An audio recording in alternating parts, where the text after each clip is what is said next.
ಜೈನ್ ಅಭಿವೃದ್ಧಿ ನಿಗಮ ಸ್ಥಾಪನೆಗೆ ವರೂರು ನವಗ್ರಹ ತೀರ್ಥಕ್ಷೇತ್ರದ ಗುಣಧರ ನಂದಿ ಮಹಾರಾಜರು ಆಗ್ರಹಿಸಿದ್ದಾರೆ. ಸುದ್ದಿಗೋಷ್ಠಿಯಲ್ಲಿ ಮಾತನಾಡಿದ ಅವರು, ಚಳಿಗಾಲ ಅಧಿವೇಶನದ ವೇಳೆಯಲ್ಲಿ ಹೋರಾಟ ಮಾಡೋಕೆ ನಿರ್ಧಾರ ಮಾಡಿದ್ದೇವೆ ಅಂತ ಎಚ್ಚರಿಸಿದ್ದಾರೆ. ಜೈನ್ ವಿದ್ಯಾರ್ಥಿಗಳಿಗೆ ಹಾಸ್ಟೆಲ್ ವ್ಯವಸ್ಥೆ ದೊರೀತಾ ಇಲ್ಲ. 100ಕ್ಕೆ 100ರಷ್ಟು ಸಾಕ್ಷರತೆ ಇರುವ ನಮ್ಮ ಸಮುದಾಯದ ಬಗ್ಗೆ ರಾಜ್ಯ ಸರ್ಕಾರ ಸಾಕಷ್ಟು ನಿರ್ಲಕ್ಷ್ಯ ತೋರುತ್ತಿದೆ. ಈ ನಿಟ್ಟಿನಲ್ಲಿ ಚಳಿಗಾಲ ಅಧಿವೇಶನದಲ್ಲಿ ಬಸ್ತವಾಡದಿಂದ ಪ್ರತಿಭಟನೆ ಮೆರವಣಿಗೆ ಆರಂಭ ಮಾಡಿ ಸುವರ್ಣಸೌಧದ ಮುಂದೆ ಧರಣಿ ನಡೆಸುವ ಮೂಲಕ ಸರ್ಕಾರವನ್ನು ಎಚ್ಚರಿಸುವ ಕಾರ್ಯವನ್ನ ಮಾಡ್ತೀವಿ ಅಂತ ಎಚ್ಚರಿಕೆ ಕೊಟ್ಟಿದ್ದಾರೆ.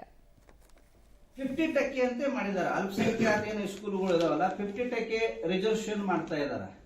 50% ರಿಸರ್ವೇಶನ್ ಮಾಡಿದ ನಂತರ ಏನಾಗ್ತಿದೆ, ಕ್ರಿಶ್ಚಿಯನ್ ಆಗಲಿ, ಕ್ರಿಶ್ಚಿಯನ್ ಸಂಖ್ಯೆ ಎಷ್ಟಿದೆ, ಒಂದು ಮಿನಿಮಮ್ ಇದೆ, ಜೈನ ಸಂಖ್ಯೆ ಎಷ್ಟೇ ಮಿನಿಮಮ್ ಇದೆ.